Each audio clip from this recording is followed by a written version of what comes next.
At the last council meeting, with much fanfare, Labour announced they are fining dockless bike operators for badly parked bikes, claiming it could generate over £1 million a year in fines.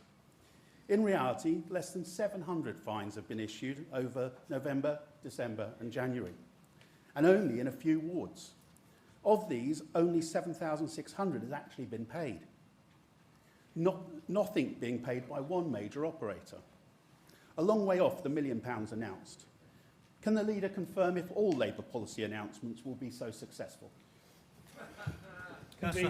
Again, we are very clear that this is a proposal to change behaviour, and Councillor Sullivan is obviously the Cabinet member responsible for delivering this, and he can provide you with the data as necessary. But we are working to put all the pressure possible on the operators, and this fining system is the first of its kind from a local authority, and we think it is already showing significant changes in terms of behaviour. Now, obviously, we're working to make sure that we get as much money as possible out of the different providers who have been charged, and we know that Councillor Sullivan and his officers are working to ensure that those fines are paid. So obviously, not everything immediately comes straight into our coffers at once, but ultimately, Councillor Sullivan set out the potential maximum that it could raise, but what we actually want is behaviour to change.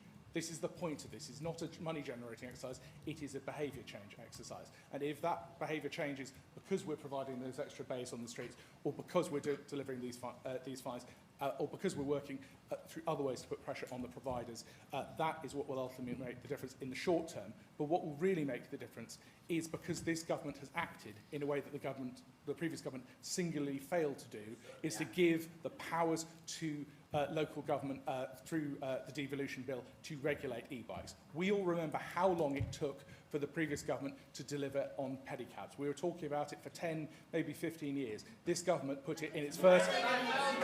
Certainly since 2010, it was being talked about for a very long time. Okay. But the fundamental point is... But it took so long to happen. And the reality is the powers are coming in, in the first term.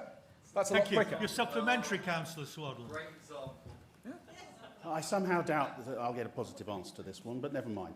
Will the leader admit they got it wrong and that Westminster needs to adopt our policy of removing badly parked bikes from the streets that we've been calling for the last 3 years?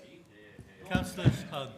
So, as Councillor Swaddle has been informed multiple times, very clearly, we have put provisions in place for the operators to remove the bikes. We retain the ability to remove bikes in extremis. We did that right back at the beginning, which helped bring the operators to the table.